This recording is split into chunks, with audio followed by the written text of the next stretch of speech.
was a historian once, gathering the relics of the Jedi, learning the ancient mysteries. Always there were more questions.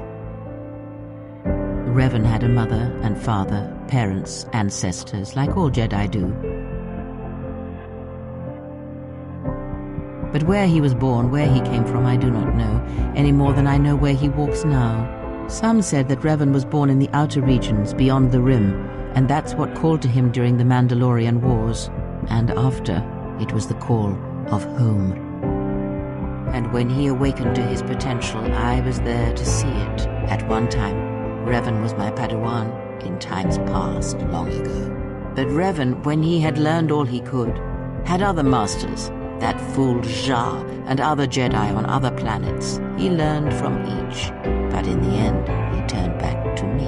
Revan was power. It was like staring into the heart of the Force. Even then, you could see the Jedi he would slay etched on his soul. Almost a decade ago, the Mandalorians began preying on the Republic, bringing the fires of war to many planets along the Outer Rim. Their predations continued, winning victory after victory, until the Republic finally begged the Jedi Council for aid. The Jedi Council counseled caution and patience to assess the Mandalorian threat as the Outer Rim burned. 2 Jedi Knights, Revan and Malak, defied the Jedi Council. They challenged the Mandalorian fierceness and brutality on the battlefield with a viciousness of their own. Revan's entrance into the conflict marked the true beginning and end of the war. It was Revan who drove the Mandalorians back into the unknown regions. The war's end was merely another beginning, when what seemed a victory for the Republic was far from it. Many believed the Mandalorians defeated Malachor 5, but the Mandalorians taught the Jedi much through battle, and so it was that Malak, Revan, and the Jedi that followed them discovered their true natures in the Mandalorian Crusade. One quickly learns that the Jedi Code does not give all the answers. If you are to truly understand, then you will need the contrast, not adherence to a single idea. As Revan and Malak fought the Mandalorians in battle after battle, they grew to despise weakness, just as the Mandalorians did. In the end, the Mandalorians had taught them through conflict, shaped the Jedi, and turned them into a weapon against the Republic. Revan and Malak, and all the Jedi that served them, turned against the Republic and the Jedi Order. Jedi fought Jedi. Revan was ambushed by the Jedi and captured. Malak continued to wage war in his master's place, inflicting terrible wounds on the Republic. Wounds that bleed still. The resources of the Sith seemed limitless. The Republic's was not. Fleets of warships, soldiers, and people were lost. Entire planets were decimated. Their inhabitants dead or refugees.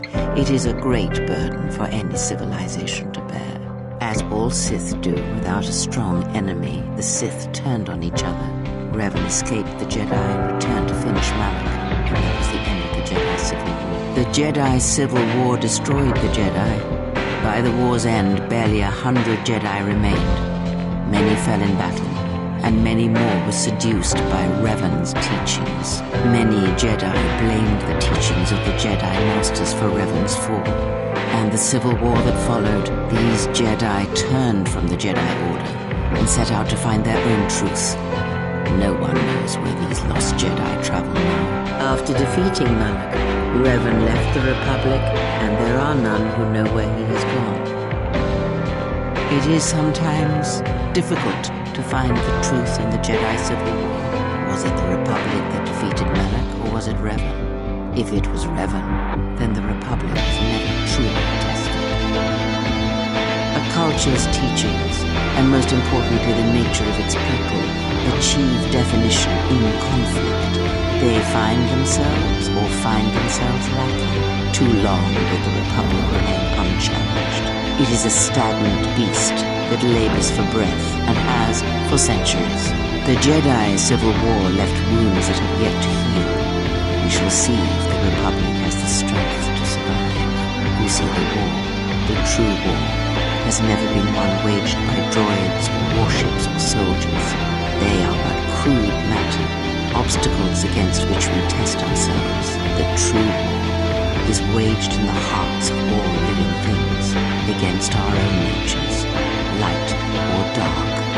That is what shapes and binds this galaxy, not these creations of man. Did Revan fail, or was it the failure of the Jedi teachings? Revan's choices were always his own. It was not teaching or circumstance or example, it was him.